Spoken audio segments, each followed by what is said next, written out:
Hi friends, once again welcome on S academy. दोस्तों, एक बार फिर आपका एस एकेडमी यूट्यूब चैनल पर स्वागत है। Today we will discuss about Dulong and Petit's law. आज हम डुलोंग और पेटिट के नियम का अध्ययन करेंगे। In our this session we will discuss about Dulong and Petit's law, adiabatic change, isothermal and adiabatic curve, and the adiabatic relation between pressure and volume. तो हम हमारे इस सेशन में डुलोंग तथा पेटिट नियम, रुद्धोष्म परिवर्तन, समतापीय तथा रुद्धोष्म वक्र तथा दाब एवं आयतन के मध्य रुद्धोष्म संबंध ज्ञात करेंगे। ना first of all Dulong and Petit's law. तो सबसे पहले डुलोंग और पेटिट का नियम।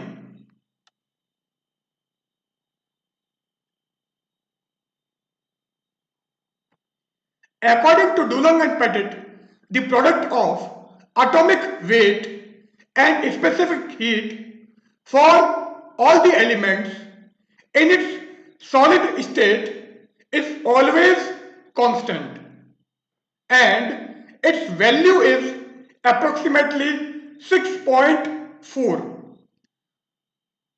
तो डुलोंग एवं पेटिट के नियमानुसार परमाणु भार तथा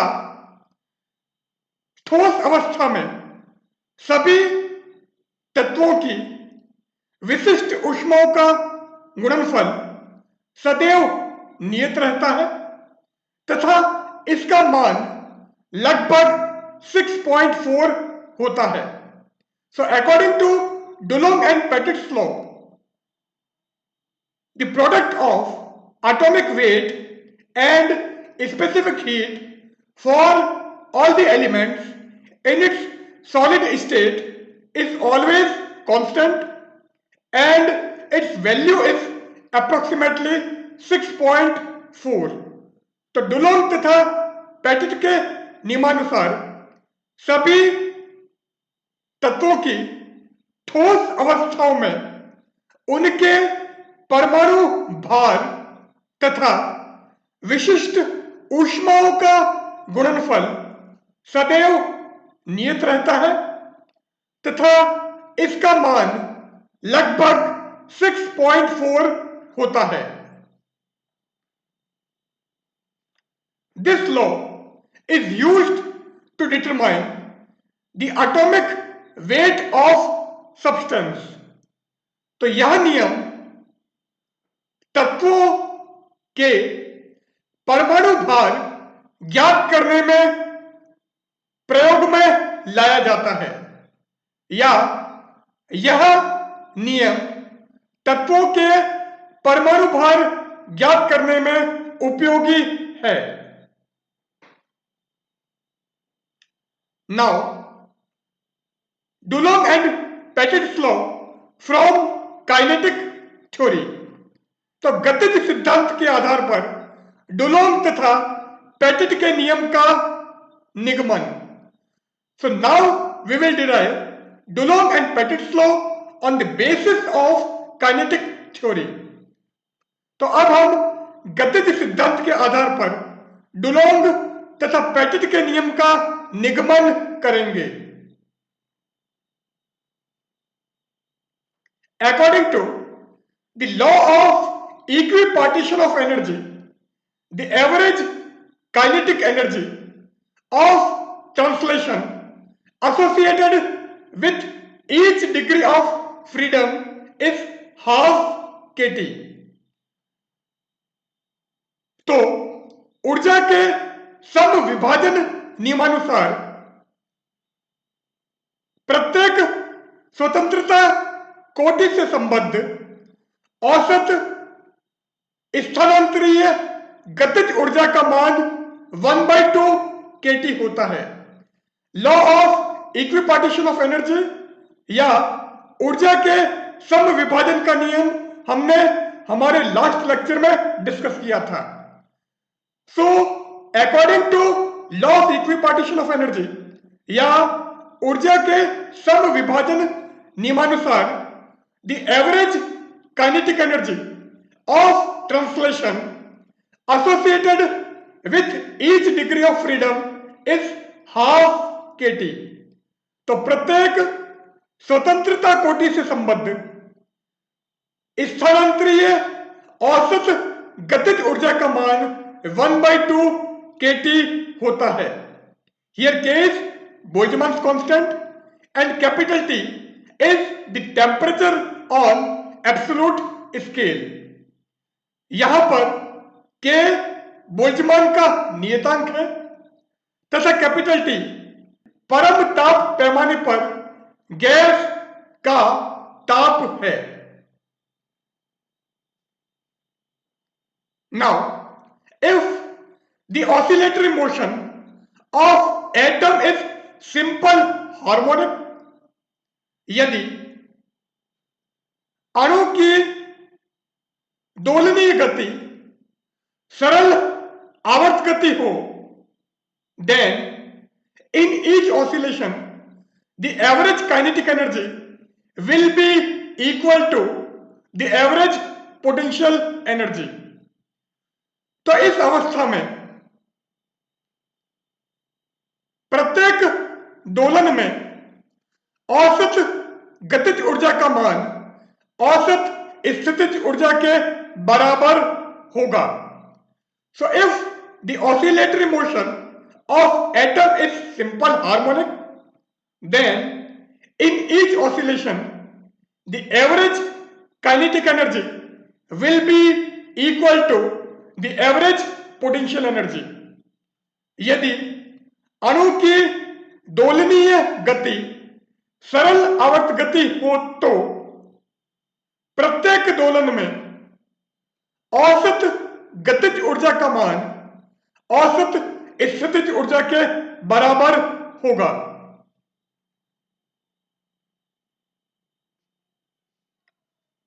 So the total energy associated with each degree of freedom of atom, तो परमाणु के प्रत्येक स्वतंत्रता कोटि से संबद्ध कुल ऊर्जा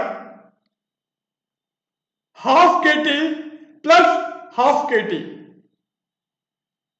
half kT plus half kT equal to kT। So total energy associated with each degree of freedom of atom will be kT।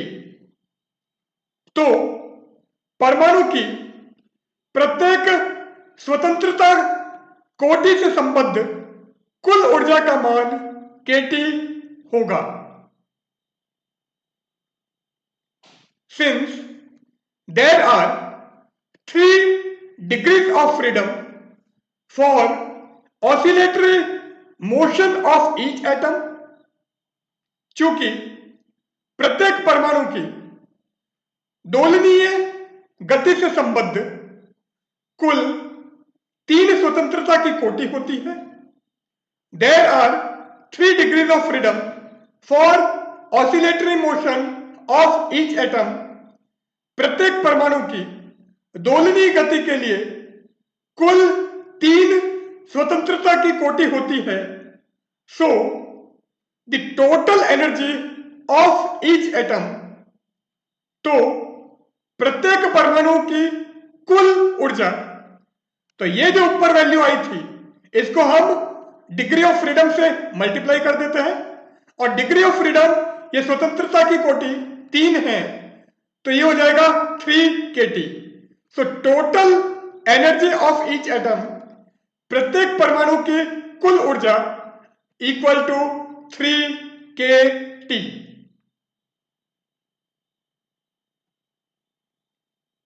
If we consider the 1 gram atom of any solid at absolute temperature T, यदि परम ताप T पर हम किसी ठोस के 1 gram परमाणु पर विचार करें तो the number of atoms in 1 gram atom of gas equal to n। तो 1 ग्राम परमाणु गैस में कुल परमाणुओं की संख्या कैपिटल N होगी। Here capital N is Avogadro number. यहां पर कैपिटल N एवोगैड्रो संख्या है।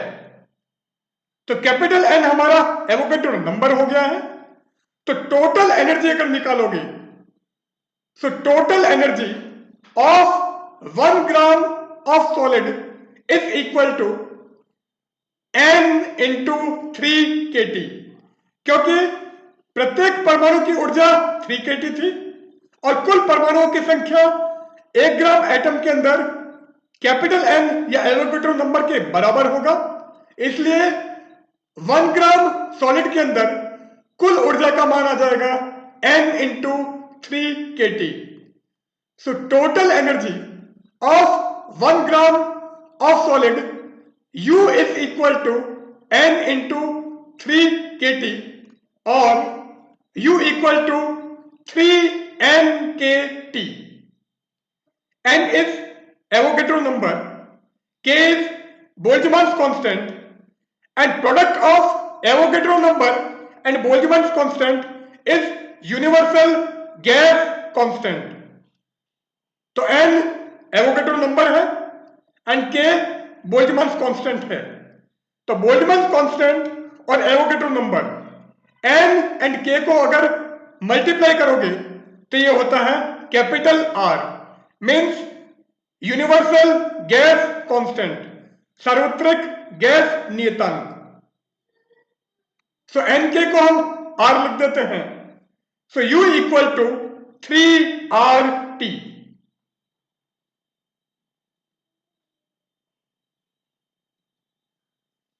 Now U equal to 3RT अभी हमने निकाला है।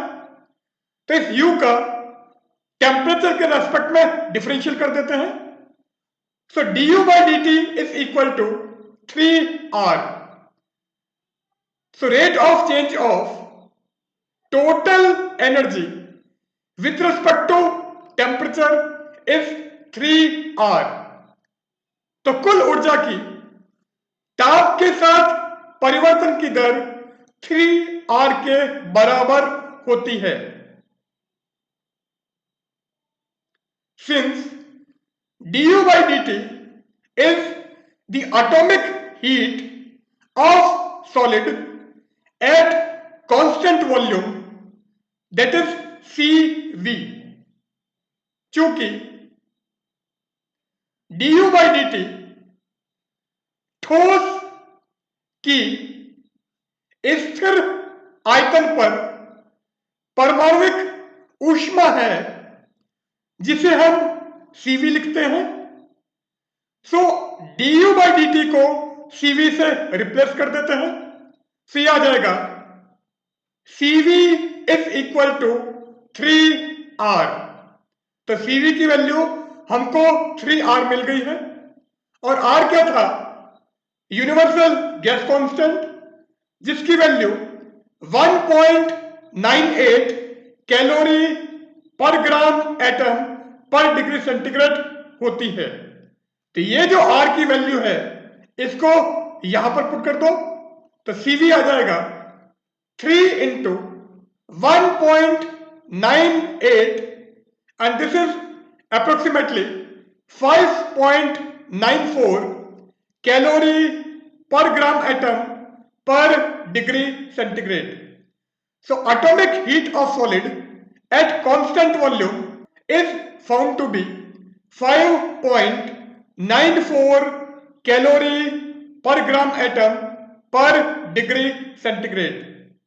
तो स्थिर आयतन पर ठोस की परमाणुविक ऊष्मा का मान 5.94 कैलोरी पर ग्राम एटम पर डिग्री सेंटीग्रेड प्राप्त होता है। It means atomic heat of solid is approximately 6 calorie. तो ठोस की परमाणुक ऊष्मा का मान लगभग 6 कैलोरी है। Thus, it agrees with the Dulong and Petit's law।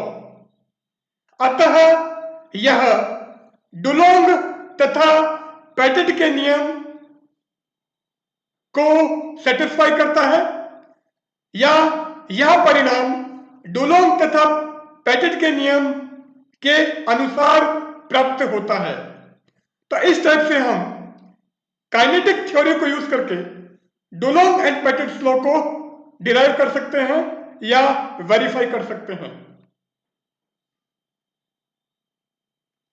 Now failure of Dulong and Petit's law. So Dulong and Petit's law कहां पर फेल हो जाता है वो अब हम ले लेते हैं। तो डुलोंग तथा पेटिट के नियम की विफलता, failure of Dulong and Petit's law.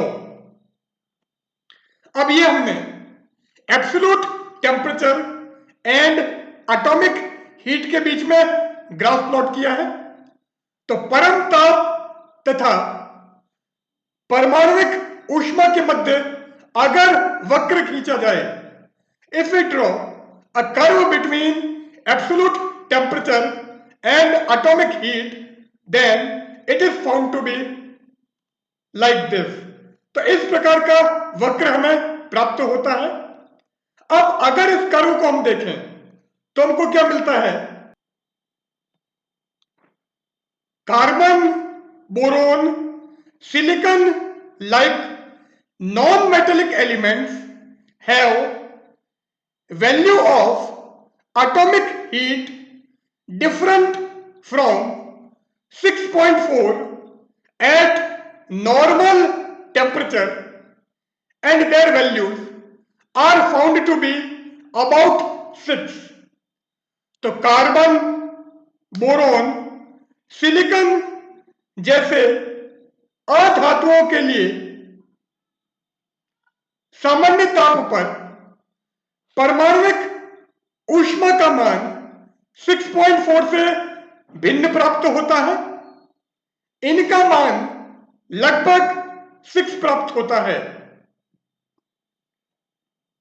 But above 500 degree centigrade their value tends to about 6.4, परंतु 500 डिग्री सेंटीग्रेड से उच्च ताप पर इनका मान 6.4 की ओर अग्रसर होता है। किनका मान? एटॉमिक हीट या परमाणुक ऊष्मा का। तो उच्च ताप पर परमाणुक ऊष्मा का मान 6.4 की तरफ अग्रसर होता है। At absolute zero temperature, the value of atomic heat of all the elements tends to 0। परम शून्य ताप पर सभी तत्वों के लिए परमाणुक ऊष्मा का मान 0 की ओर अग्रसर होता है। तो एब्सोल्यूट 0 की तरफ हम जा रहे हैं और एटॉमिक हीट की वैल्यू 0 की ओर मूव कर रही है या अग्रसर हो रही है। तो हाई टेम्परेचर पर वैल्यू 6.4 की तरफ अग्रसर होती है और एब्सोल्यूट 0 टेम्परेचर पर वो 0 की ओर अग्रसर होती है। Now explanation of failure of Dulong and Petit's law. तो डुलोंग तथा पेटिट के नियम की विफलता का एक्सप्लेनेशन। तो डुलोंग एंड पेटिट्स लॉ क्यों फेल हो गया है, इसको अब हम एक्सप्लेन कर देते हैं, ये समझा देते हैं। According to Einstein, the vibration energy for any solid corresponding to each degree of freedom is h nu upon exponential h nu by kt minus 1। Einstein के अनुसार प्रत्येक डिग्री ऑफ फ्रीडम या प्रत्येक स्वतंत्रता कोटि से संबद्ध सभी ठोसों की कंपन ऊर्जा का मान एच न्यू अपॉन ई की power H nu by K T minus 1 होता है। So according to Einstein the vibration energy for any solid corresponding to each degree of freedom is h nu upon exponential h nu by kt minus 1। Einstein के अनुसार किसी भी ठोस के लिए प्रत्येक स्वतंत्रता कोटि से संबद्ध कंपन ऊर्जा का मान h nu upon exponential h nu by kt minus 1 होता है and it is not kt। इसका मान kt नहीं होता है। तो पहले हम kt मान रहे थे, एक्चुअल में वैल्यू kt नहीं होकर h nu upon exponential h nu by kt minus 1 है। Here nu is the vibration frequency, यहां पर nu कंपन आवृत्ति है। Now, the total vibration energy of solid having 1 gram atom, अतः 1 ग्राम परमाणु ठोस के लिए कुल कंपन ऊर्जा का मान U equal to 3n into H nu upon exponential H nu by K T minus 1 होगा, जबकि डुलोंग एंड पेटिट ने यहां पर वैल्यू kt रखी थी, इसलिए u की वैल्यू 3n kt थी, जिसको हमने 3RT में चेंज कर दिया था क्योंकि R इक्वल टू n के होता है। जबकि आइंस्टीन ने एनर्जी kt नहीं होकर यह बताई है, इसलिए टोटल वाइब्रेशन एनर्जी या कुल कंपन ऊर्जा का मान आ गया है 3n into H nu upon exponential H nu by K T minus 1। और 3 क्यों आया है? Since there are 3 degrees of freedom, क्योंकि 3 स्वतंत्रता की कोटि होती है। नाउ u की वैल्यू अभी हमने ये निकाली है, तो अब हमको cv निकालना है जो कि du बाई dt होता है। इसका मतलब इस इक्वेशन का t के रेस्पेक्ट में अवकलन कर देते हैं। So by differentiating this equation with respect to temperature, इस समीकरण का ताप के सापेक्ष अवकलन करने पर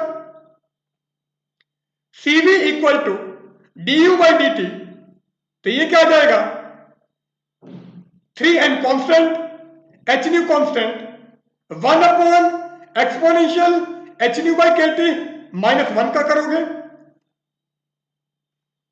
तो 3n constant h nu constant और 1 upon exponential H nu by K T minus 1 का किया, तो ये क्या आ जाएगा minus 1 upon exponential H nu by K T minus 1 square. तो 1 अपॉन एक्स का माइनस 1 बाई एक्स स्क्वायर हो गया। अब हमको इसका करना है, तो 1 का तो 0 और exponential H nu by K T का क्या हो जाएगा exponential H nu by K T, क्योंकि e रेस टू एक्स का e रेस टू एक्स होता है। अब H nu by K T का करना है, तो H nu constant as it is रख दिया, के भी कॉन्स्टेंट तो ये भी एज इट इज, और 1 अपॉन टी का हो जाएगा माइनस 1 अपॉन टी स्क्वायर। तो सीवी की वैल्यू हमको ये मिल गई है। अब हम क्या करते हैं, इस माइनस से माइनस कैंसिल कर दो, ये एच न्यू और ये H new, H square new square हो जाएगा, यहां पर के टी स्क्वायर, तो के से मल्टीप्लाई और के से डिवाइड कर देते हैं, जिससे ये भी के स्क्वायर टी स्क्वायर हो जाएगा। तो इसका मतलब H new into H nu upon K T square को हम क्या लिख सकते हैं, के into H nu upon K T का होल स्क्वायर। तो ये हमने लिख दिया है 3n के H square new square upon के स्क्वायर टी स्क्वायर, और ये वाली वैल्यू और ये वाली वैल्यू ये एज इट इज लिख दी। और ये क्या बन जाएगा, एन के हमारा आर होता है, तो पहले इस एन के को आर कर देते हैं, तो ये आर और इसको हम लिख देंगे H nu upon K T का whole square. So 3r H nu by K T का होल स्क्वायर, और ये वाली term as it is.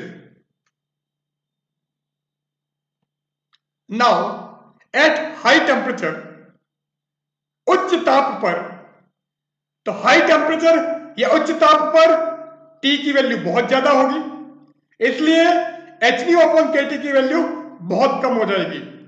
So at high temperature H nu by K T is very small, H nu by K T का मान अत्यंत कम होगा।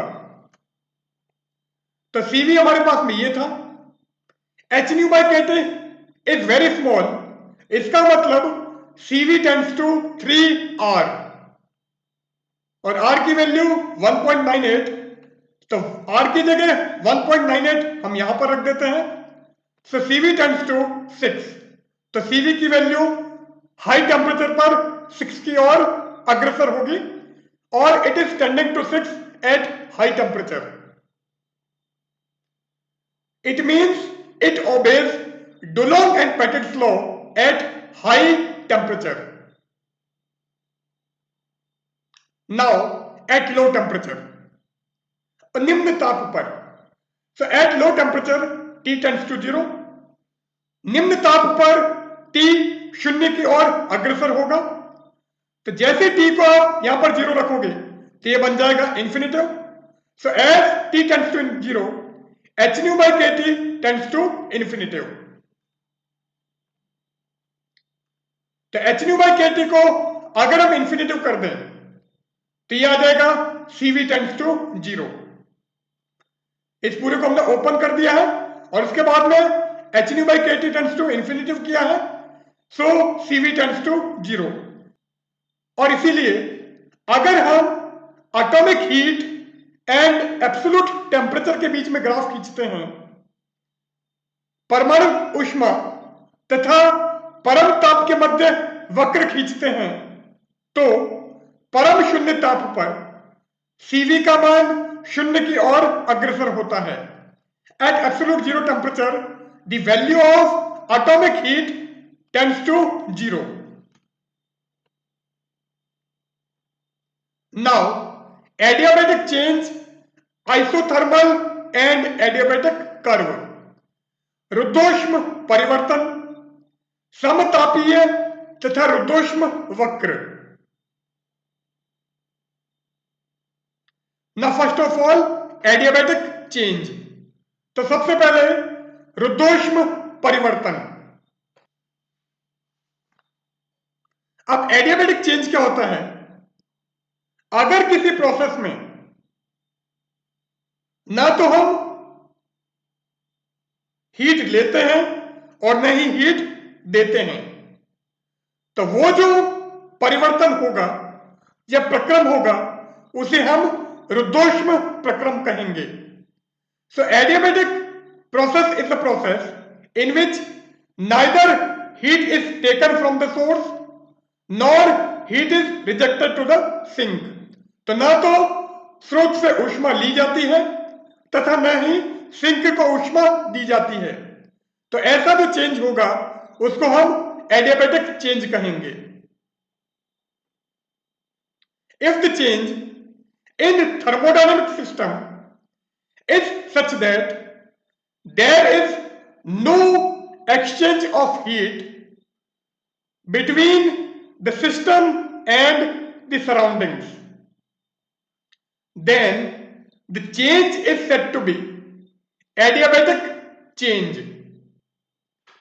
यदि किसी ऊष्मागतिकीय निकाय में परिवर्तन इस प्रकार हो कि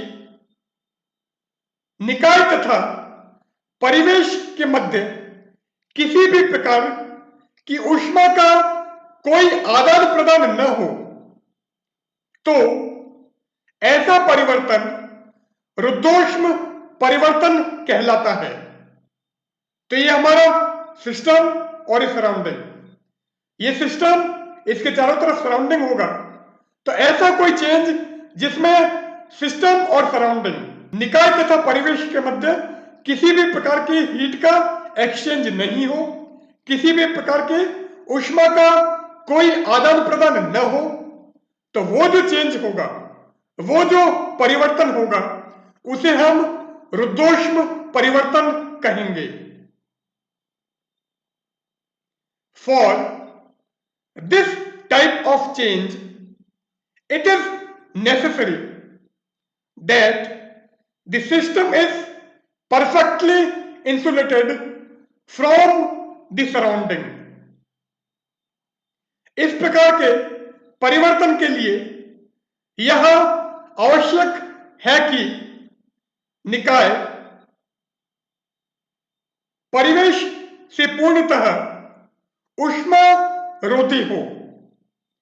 For this type of change, it is necessary that the system is perfectly insulated from the surrounding.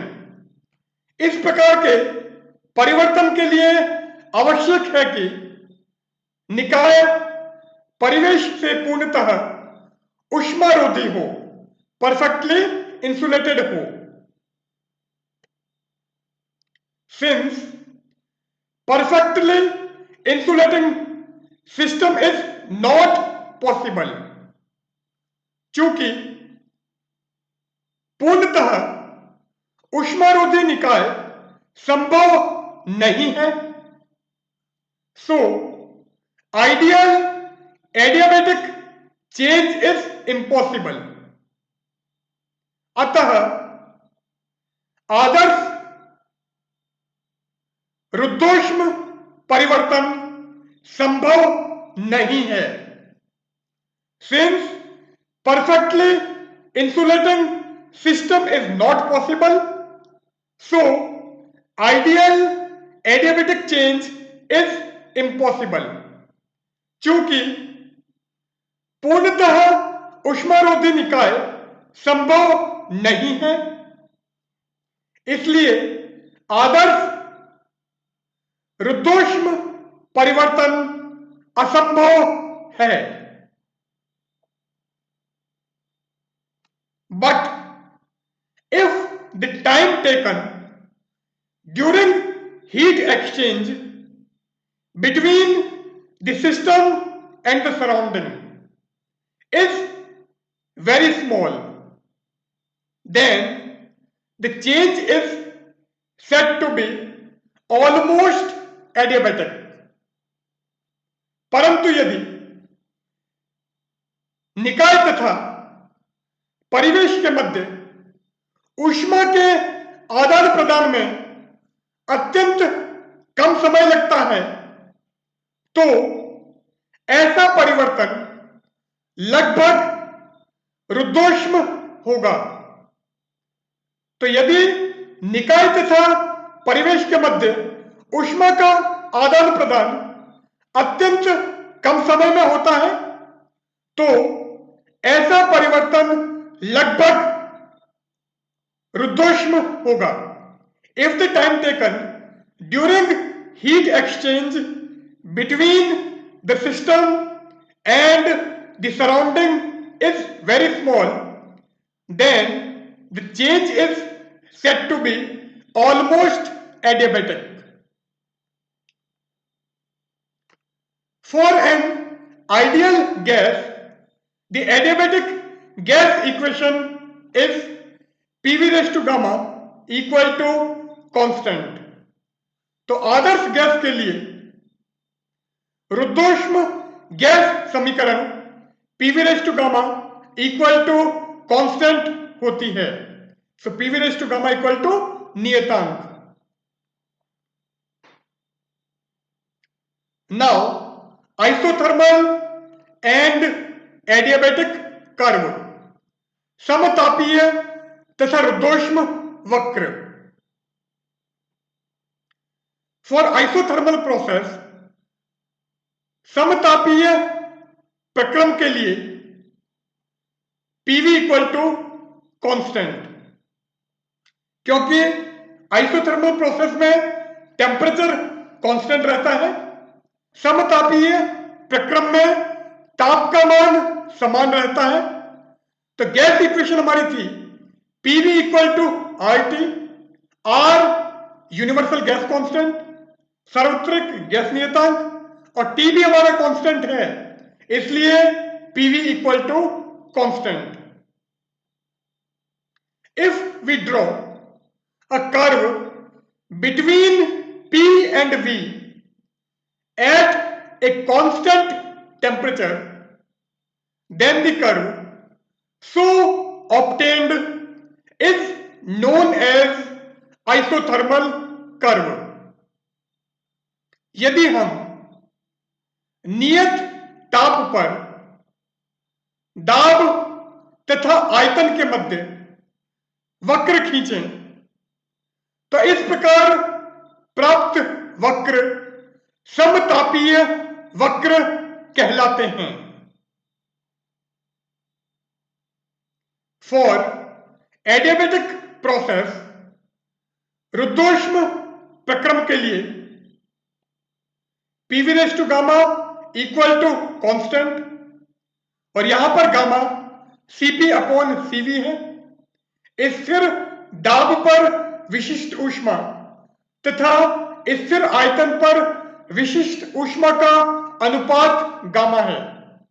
The ratio of specific heat at constant pressure and the specific heat at constant volume is always constant and it is represented by gamma. If we draw a curve between P and V for this relation, then the curve so obtained is known as adiabatic curve।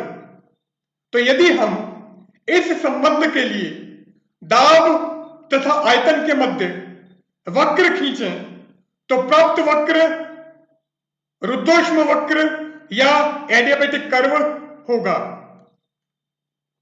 तो ये हमारे curve हैं, ये pressure and ये volume, ये दाब और ये आयतन। तो P और V के बीच में कर्व हमने ड्रॉ किया है। ये हमारा एडियाबैटिक कर्व, ये रुद्धोष्म वक्र, और ये जो कर्व हैं ये हमारे आइसोथर्मल कर्व या समतापीय वक्र हैं। Now adiabatic relation between pressure and volume, दाब तथा आयतन में रुद्धोष्म संबंध।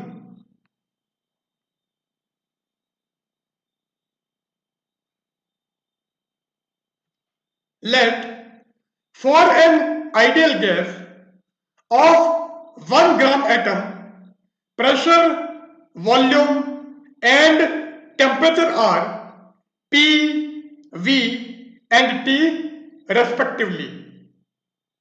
माना 1 ग्राम परमाणु आदर्श गैस के लिए दाब, आयतन तथा ताप का मान क्रमशः P, V तथा T है। तो P हमारा प्रेशर या दाब, V हमारा वॉल्यूम या आयतन एंड T हमारा टेम्परेचर या ताप है। Let the change in internal energy and external work done be du and dw during the small adiabatic change respectively। माना अल्प रुद्धोष्म परिवर्तन के दौरान आंतरिक ऊर्जा तथा बाह्य कार्य में परिवर्तन du तथा dw है। So change in internal energy during small adiabatic change is du and change in external work during small adiabatic change is dw।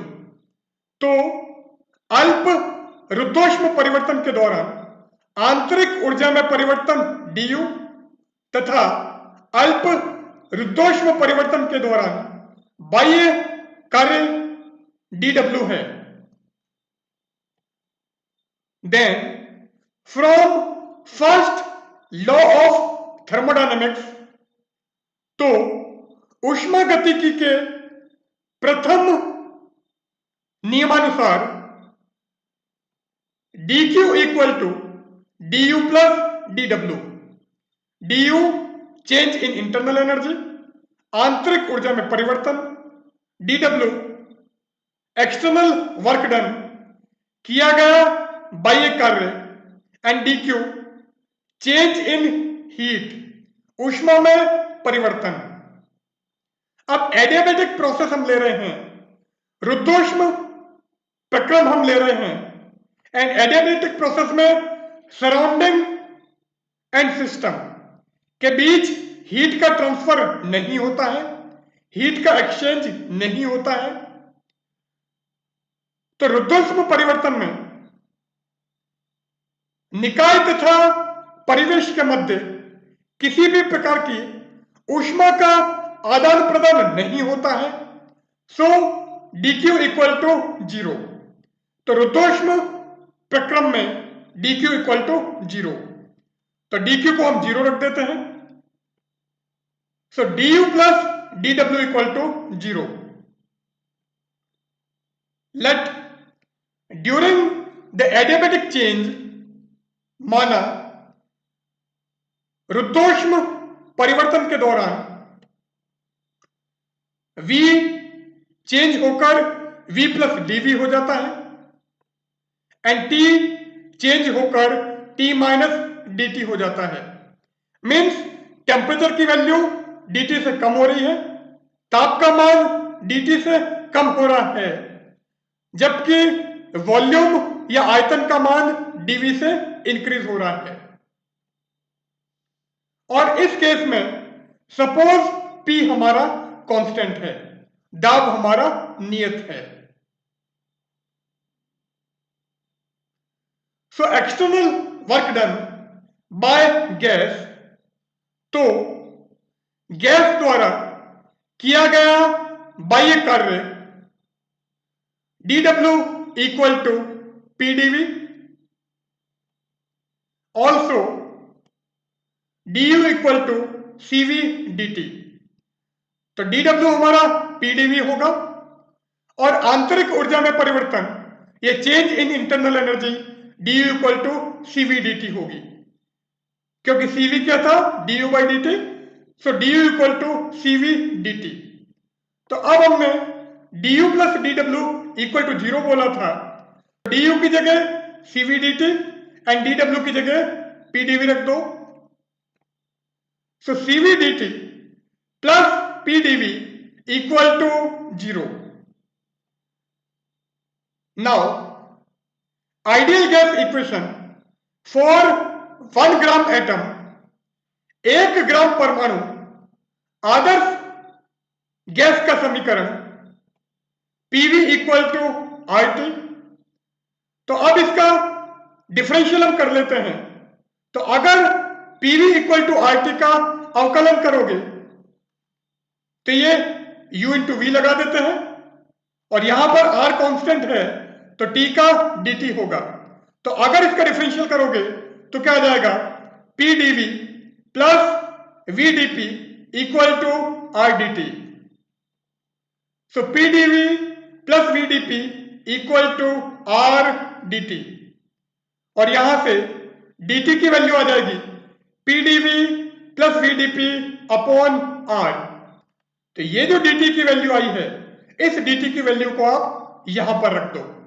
तो जैसे dt की वैल्यू आप यहां पर रखोगे, ये हो जाएगा cv into pdv plus vdp upon r plus ये PDV as it is equal to 0।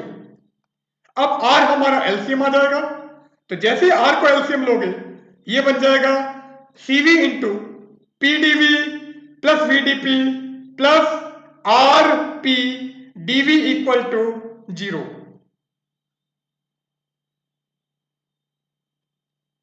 ये इक्वेशन अभी हमने निकाली थी।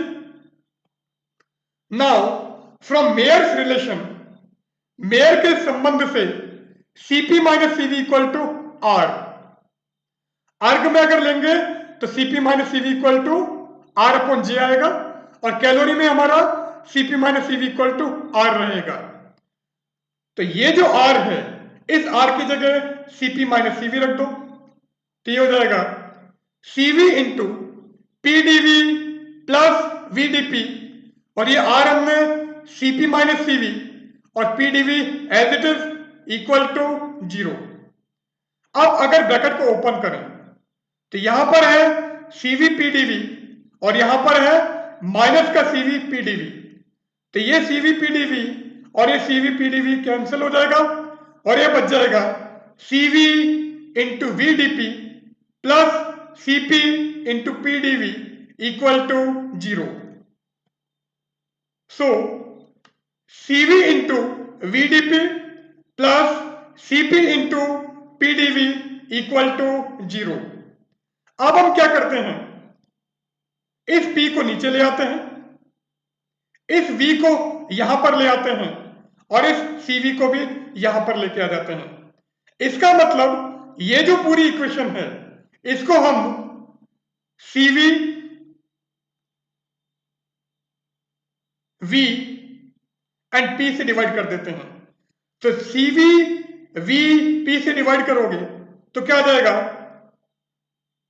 CV से डिवाइड किया तो CV कैंसल, यहां पर CV नीचे आ जाएगा, V से डिवाइड किया तो ये V कैंसल, यहां पर नीचे V आ जाएगा, और P से डिवाइड किया तो यहां पर P और यहां पर P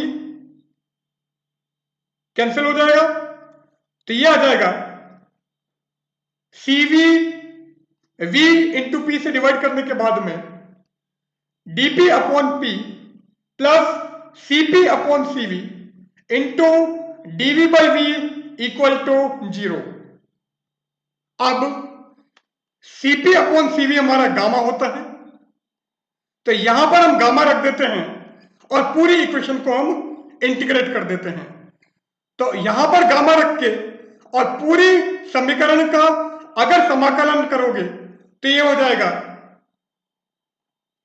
integration DP upon P plus gamma integration DV upon V equal to 0, और 1 अपॉन एक्स का इंटीग्रेशन होता है log x, तो नेचुरल लॉग की बात कर रहे हैं इसलिए हम ln लिख देते हैं। So log p plus gamma log v equal to constant आएगा यहां पर, तो कांस्टेंट को हमने लिख दिया है log k। अब गामा log v हो जाएगा n log m equal to log m की पावर n होता है, इसलिए गामा log v को हम लिख सकते हैं log v raise to gamma.